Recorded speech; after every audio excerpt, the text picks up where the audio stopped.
So after understanding physical quantities and their types, which are fundamental and derived ones, we are going to head towards physical unit. What is the understanding of physical unit? So let's read it. The standard amount of a physical quantity chosen to measure the physical quantity of the same kind is called physical unit. कुछ पता नहीं चला ना, अभी अच्छे से समझेंगे. तो the standard amount of a physical quantity chosen, मतलब हमारे पास जो 15 सेंटीमीटर का रूलर स्केल है उसका 1 सेंटीमीटर मेरी स्केल और आपकी स्केल का अलग होने वाला है? नहीं होने वाला. मतलब वो एक स्टैंडर्ड अमाउंट का यूनिट चूज कर लिया गया है स्केल के लिए. For length that how much is 1 centimetre and that 1 centimetre is universally chosen. Right. अच्छा, अभी सपोज हम ड्रॉ करेंगे यहाँ पे कि चलो यहाँ पे एक लाइन है ए और बी, वो हमें मेजर करना है. When we are supposed to measure this, तो हम क्या करेंगे? वही स्केल उठाएंगे और यहाँ पे मेजर करेंगे. मतलब उसमें जितने सेंटीमीटर के कंपार्टमेंट्स हम कैलकुलेट करेंगे. Suppose let's say this is some 5 centimetre का स्केल, राइट? तो ये क्या हुआ? This is exactly the understanding of what we have read before, और कुछ पता नहीं चला था. तो फिर से the standard amount of a physical quantity chosen, मतलब हमने चूज कर लिया है कि 1 सेंटीमीटर इतना ही होगा to measure the physical quantity of the same kind. मतलब स्टैंडर्ड अमाउंट समझा हमने क्या कि जो डिफाइन किया हो 1 सेंटीमीटर जो स्केल पे है वो, एंड देन क्या मेजर कर रहे हैं? सेम स्केल में 5 सेंटीमीटर का हमने ये ए बी लाइन मेजर किया, राइट? अच्छा, अभी इसमें 1 किलोग्राम शक्कर मेजर करने जाओ, होगा? नहीं होगा. अरे वो मास है, उसका यूनिट किलोग्राम, ग्राम ऐसा सब निकलेगा ना. ये सेंटीमीटर है, यहाँ पे सेम ही चलेगा, दूसरा नहीं चलने वाला. पता चला? Right. Now getting further after understanding the definition of it, हम लिखेंगे कैसे यूनिट को?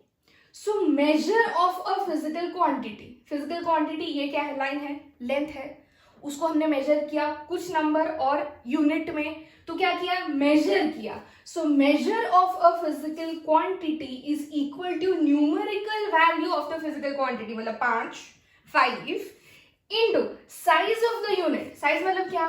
सेंटीमीटर में मेजर कर रहे हैं. अगर इसकी जगह मिलीमीटर लिखते हैं तो उसको भी हम साइज से ही बोल सकते हैं, बट फिर यहाँ पे 5 की जगह पे कुछ और आ जाएगा, राइट? स्केल्स डिफर, बड़ा छोटा स्केल हम चूज कर सकते हैं, अकॉर्डिंगली न्यूमेरिकल वैल्यू चेंज होगा. Now understanding into a common criteria. In general क्या लिखेंगे? Q is equal to N into u. Q क्या है? Physical quantity. Physical quantity measure of a physical quantity is equal to N into u. N क्या है? Numerical value, जो हम 5, 7, 23, 64 जो numbers देंगे, that is N. And U क्या है? हम जो यूनिट लगाएंगे, litre, ml, years, kg, seconds, right? ये जो हम अलग अलग कैटेगरी के जो यूनिट्स लगाने वाले हैं, दैट स्टैंड्स फॉर U. पता चला? चलो ये एग्जांपल लेते हैं हम. Say that we are measuring diameter of a pencil. हमने ये डायमीटर ऑफ अ पेंसिल को 2 अलग स्केल में लिखा है. पहला D is equal to 0.7 centimetre. Same thing we have written in different scale which is equal to 7 millimetre. ये conversion आपको आता है, I don't have to teach you, right? चलो D क्या है? Q. 0.7 या 7 क्या है? न्यूमेरिकल वैल्यू, तो वो हो गया N. सेंटीमीटर और मिलीमीटर क्या है? यूनिट, तो वो क्या हो गया? U. पता चला? तो इसको हम लिख सकते हैं कि ये क्या है? This is Q, this is N and this is U. Similarly ये क्या हो गया? Q. ये क्या हो गया? N. ये क्या हो गया? U. पता चला? राइट. अच्छा, तो Q क्या है? What is Q? It is 7 mm. Q क्या है? 7 mm. मतलब फिजिकल क्वांटिटी क्या है? कोई एक कांस्टेंट वैल्यू. फिजिकल क्वांटिटी क्या है? कोई एक कांस्टेंट वैल्यू. वो Q एक कांस्टेंट वैल्यू है. अरे हमें नंबर देखना है ना, ये तो हेल्प कर रहा है हमें.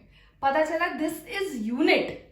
अमाउंट कितना है? 7, और 7 कितना है? mm. So this gives a physical quantity. पता चला? चलो अभी हम इसको और अच्छी तरह से लिखेंगे. क्या करेंगे? U को दूसरी साइड नीचे लेके जाएंगे.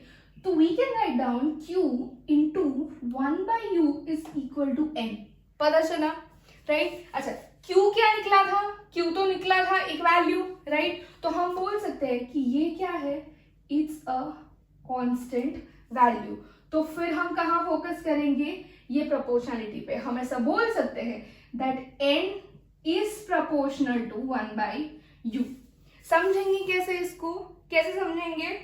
देखो, ये n है और ये भी n है, ये u है और ये भी u है. चलो, इधर n छोटा है इसके कंपैरिजन में, तो u बड़ा है इसके कंपैरिजन में. पता चला?